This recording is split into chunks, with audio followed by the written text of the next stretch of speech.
जगत गुरु तत्वदर्शी संत रामपाल महाराज जी की जय हो। पूर्ण ब्रह्म कबीर साहेब की जय हो।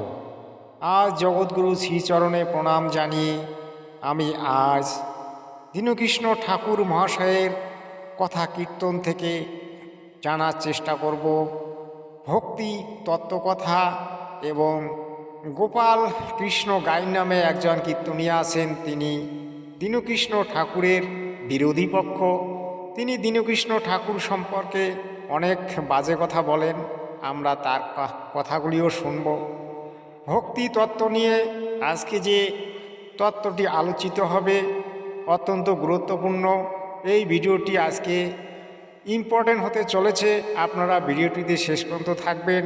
আপনাদের কাছে অনুরোধ রইল আর চ্যানেলটিকে সাবস্ক্রাইব করে নেবেন।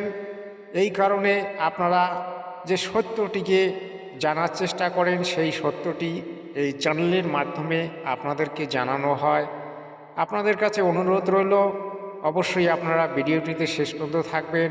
সৎসাহে ওরা শেখালো ভক্তি হি সর্বশ্রেষ্ঠ ভক্তি ভবতি হি। ভক্তি করো না ভাই, ভক্তি অবশ্যই করো, তবে গুরুজনে। কিন্তু শিক্ষা খাওয়া হচ্ছে না, ছেলেকে অবশ্যই লেখাপড়া শেখাও। শুনলেন দীনকৃষ্ণ ঠাকুর মহাশয়ের কথা কীর্তন। আমি এই কথা কীর্তন থেকে এতটা তত্ত্ব পেলাম যে ভগবানের ভক্তি করতে হবে। ভগবানের ভক্তিটাই হচ্ছে মূল। আপনারা অনেক টাকা পয়সা খরচা করে পূজা পার্বণগুলি করেন। ওই মূর্খ পণ্ডিতদের কথায়, ওই যাজকীয় ব্রাহ্মণদের কথায় তারা কি কোনো শাস্ত্রে দেখাতে পারবে পূজা করার কোনো বিধান?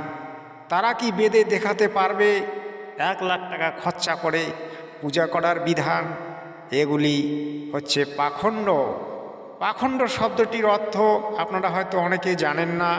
পাখণ্ড কথার অর্থ হচ্ছে অজ্ঞানভাবে যা করা হয় তাকে বলা হয় পাখণ্ড। এই পুরোহিতদের থেকে আপনারা দূরে সরুন। আর ভক্তির মধ্যে সর্বশ্রেষ্ঠ ভক্তি হচ্ছে দণ্ডবত ভক্তি। সেই ভক্তি করুন, আপনারা অবশ্যই ভগবান পাবেন। ঠাকুর মহাশয় আরও বলেছেন শিক্ষা। মানুষ জীবনে শিক্ষার প্রয়োজন সব থেকে বেশি। কারণ শিক্ষা না হলে আমাদের ভিতরের আলো কখনো জেগে ওঠে না। আর যতক্ষণে আমাদের ভিতরের আলো জেগে উঠবে না ততক্ষণ পর্যন্ত কিন্তু আমরা অন্ধকারেই ডুবে থাকব।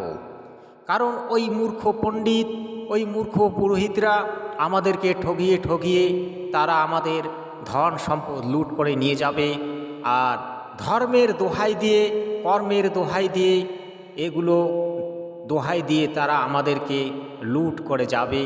তাই আমাদেরকে শিক্ষার আলো জাগিয়ে শিক্ষা থেকে আজ ধর্মীয় শাস্ত্রগুলি থেকে জানতে হবে আমাদের সনাতন ধর্মের মূল তত্ত্ব।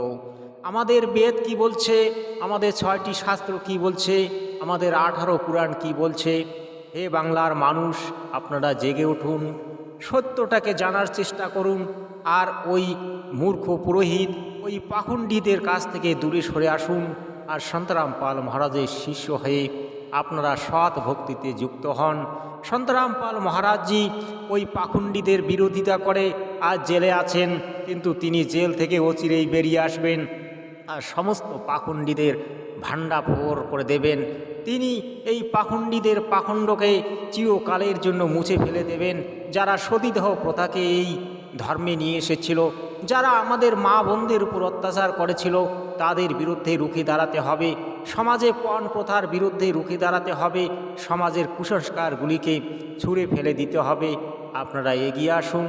আপনাদের কাছে এটাই আহ্বান। এই শান্তিবার্তা চ্যানেল সর্বদা আপনাকে ডাকবে সত্যটাকে দেখার জন্য, সত্যটাকে স্বীকার করার জন্য। আপনাদের কাছে অনুরোধ রাখবে আপনারা অবশ্যই শান্তিবার্তা চ্যানেলটিকে সাবস্ক্রাইব করে নেবেন এবং বন্ধু বান্ধবদের কাছে শেয়ার করবেন। সত্য দেখাই এই শান্তিবার্তা চ্যানেলের উদ্দেশ্য এবং সত্যকে জানাই এই শান্তিবার্তা চ্যানেলের মহৎ কর্ম। সৎসাহে। আমরা চাইছি ধর্মকে এক করতে, আর ও চাইছে ধর্মকে নর্দমার মতো ভেঙে দিয়ে ওতে নোংরা জল ছিটিয়ে দিতে। এটা এমন অসভ্য। দাদা ভাই, আপনি কি ধর্ম সম্পর্কে পূর্ণ জ্ঞাতা হতে পেরেছেন? আপনি ওই শ্রীমদ্ ভাগবত পড়েছেন, হয়তো গীতার দু একটা অধ্যায় পড়েছেন, তারপর আপনার গুরুর কাছ থেকে কিছু উপদেশ নিয়ে আপনি কীর্তন হাসরে মেতে উঠেছেন, মানুষকে ঠগিয়ে ঠগিয়ে পয়সা রোজগার করছেন। আপনি ধর্মকে এক করতে চেয়েছেন। ধর্ম শব্দের অর্থটা কি সেটাই আগে জানুন, কারণ ধর্ম শব্দটাকে যদি আপনি বিশ্লেষণ করতে যান তাহলে ধর্ম কথার অর্থ হচ্ছে অধর্মকে ত্যাগ করে, যে ধর্মকে পুনঃস্থাপন করে, যে ধর্মকে রক্ষা করে, তিনি আসল ধার্মিক। তা আপনি তো ওই ধর্মকে রক্ষা করছেন না, আপনি জগতের বুকে কুসংস্কার আর অন্ধকারগুলিকে ডেকে নিয়ে আসছেন। কারণ আপনি কি দেখাতে পারবেন যে পূজাগুলি আপনারা করান সেগুলি কি আমাদের 4 বেদে আছে? যদি দেখাতে পারেন তাহলে কমেন্টসে একটা কমেন্টস লিখে পাঠাবেন, আমি আপনার উত্তর দেওয়ার চেষ্টা করব। 4 বেদের কোনো এমন পৃষ্ঠায় এমন পূজার কোনো বিধান নেই যে লাখ টাকা খরচা করে ওই পাঠা বলি দিয়ে আর ওই দই চিরা কলা কদলি দিয়ে পূজা করার কোনো বিধান যদি আছে আপনি দয়া করে দেখাবেন। আপনি ধর্মকে নষ্ট করে চলেছেন, আর দীনকৃষ্ণ ঠাকুর মহাশয় ধর্মের নামে যে কুসংস্কারগুলি সেগুলি তিনি দূর করতে চলেছেন। আপনারা অন্ধকার এনে আজ মানুষকে বোকা বানিয়ে দিচ্ছেন, আর উনি মানুষকে জাগিয়ে তোলার চেষ্টা করছেন। আপনারা যুগে যুগে অন্ধকারকে নিয়ে এসেছেন, কুসংস্কার নিয়ে এসেছেন, ভ্রষ্টাচার নিয়ে এসেছেন, আমাদের মা বোনদের উপর অত্যাচার করেছেন। সতীদাহ প্রথাকে আপনারাই নিয়ে এসেছিলেন, আবার এই বাংলায় আবার সতীদাহ প্রথা নিয়ে আসতে চান। যদি আপনারা সতীদাহ প্রথাকে নিয়ে আসতে চান নিয়ে আসুন, কিন্তু আমাদের মতো শিক্ষিত লোককে বোকা বানানোর চেষ্টা করবেন না, কারণ আমরা ধর্মশাস্ত্র গ্রন্থগুলিকে খুলে খুলে দেখতেছি এবং গ্রন্থগুলির উপর আমরা রিসার্চ করে চলেছি। তাই আমরা আজ চ্যানেলের মাধ্যমে বাংলার মানুষকে জাগরিত করতে চেষ্টা করেছি এবং আমরা অনবরত চেষ্টা চালিয়ে যাব। আপনারা এই হরে কৃষ্ণ নাম কোথায় পেলেন, কোথায় কোন বেদে কত পৃষ্ঠায় আছে সেটা দয়া করে দেখাবেন। আপনারা গৌরাঙ্গ মহাপ্রভুর দোহাই দিয়ে আজকে সমাজের মধ্যে যে কুসংস্কারগুলি ফেলাচ্ছেন, যেগুলি গৌরাঙ্গ মহাপ্রভু নিজে বন্ধ করার চেষ্টা করেছিলেন, আর যার কারণে গৌরাঙ্গ মহাপ্রভুকে অনেক কষ্ট সহ্য করতে হয়েছিল, সেই গৌরাঙ্গ মহাপ্রভুর বাণীকে আমরা আজ নিয়ে আসব। আর আমরা গৌরাঙ্গ মহাপ্রভুর সেই অমৃত বাণীগুলির উপর ভিত্তি করে বাংলার মানুষকে নতুন করে জাগিয়ে তোলার চেষ্টা করব। আপনি দীনকৃষ্ণ ঠাকুর মহাশয় সম্পর্কে যে অকথ্য কথাগুলি বলেন সেগুলি আপনার সম্পূর্ণ ভুল। কারণ দীনকৃষ্ণ ঠাকুর মহাশয় বাংলার একজন প্রিয় ছেলে, যিনি বাংলার মানুষকে ভালোবাসেন, যিনি বাংলার মানুষের প্রতি অখণ্ড ভালোবাসা প্রদর্শন করে চলেছেন। কিন্তু আপনি কি করে চলেছেন? আপনি একজন ঘাটিয়া লোক, যিনি সর্বদা মানুষের বদনাম করতে থাকে, তার মতো ঘাটিয়া কেউ হয় না।